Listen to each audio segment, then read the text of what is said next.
পাচ্ছি ঐতিহাসিক রাংকুট বনাশ্রম বৌদ্ধ তীর্থস্থান। এইখানে আমাদের শ্রেয়ান পাহাড়ের উপরে হেঁটে হেঁটে আসছে। দেখতে পাচ্ছি অনেক বড় আকর্ষণীয় একটি জায়গা। সবচেয়ে বাংলাদেশের মধ্যে সবচেয়ে পুরনো বৌদ্ধবিহার রাংকুট বৌদ্ধবিহার। এখানে পর্যটনরা বারবার আসেন।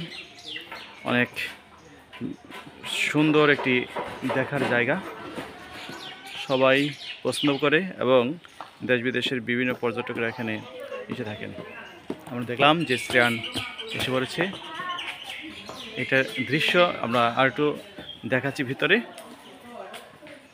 রাংকুট বৌদ্ধবিহার ভিতরে গিয়েছি আমরা, ভিতরে দেখলাম, ঘুরে দেখলাম সেই রাংকুট ভিক্ষুদের অবস্থান। আমরা আসছি সবচেয়ে দক্ষিণের জেলা, বাংলাদেশের দক্ষিণের জেলা কক্সবাজারের রামু জেলার রাংকুট বৌদ্ধবিহার। পাহাড়ের উপরে রাংকুট বৌদ্ধবিহারের একাংশ সেই গৌতম বুদ্ধের ছবি আপনাদেরকে দেখাচ্ছি। অনেক সুন্দর একটি পরিবেশ জায়গা আপনাদের দেখাচ্ছি ঘুরে ঘুরে একটি অংশ। এই অংশটা আপনারা দেখে থাকবেন। অনেক পবিত্র জায়গা রাংকুট বৌদ্ধবিহার।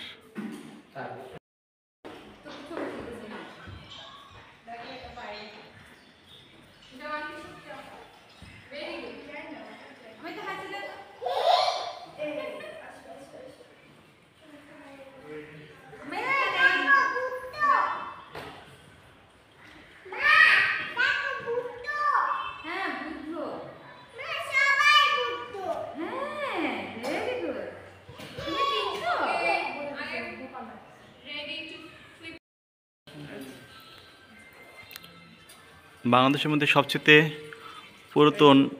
পুরাতন বৌদ্ধবিহার এখানে আমরা এসেছি, কেং বৌদ্ধবিহার। অনেক ভাব গাম্ভীর্য, অনেক শ্রদ্ধার স্বরূপ আমরা আজকের এই বৌদ্ধবিহারে পরিবহন করছি। গৌতম বুদ্ধ, যার আরেক নাম ছিল সিদ্ধার্থ, সেই নেপালের লুম্বিনী শহরে তার জন্ম। সেই কঠিন চিবরদান যে অনুষ্ঠান বৌদ্ধ ধর্মাবলম্বীদের, সেই কঠিন চিবরদান হয়ে থাকে। আজকে আমরা দেখছি সেই ভগবান শ্রী গৌতম বুদ্ধের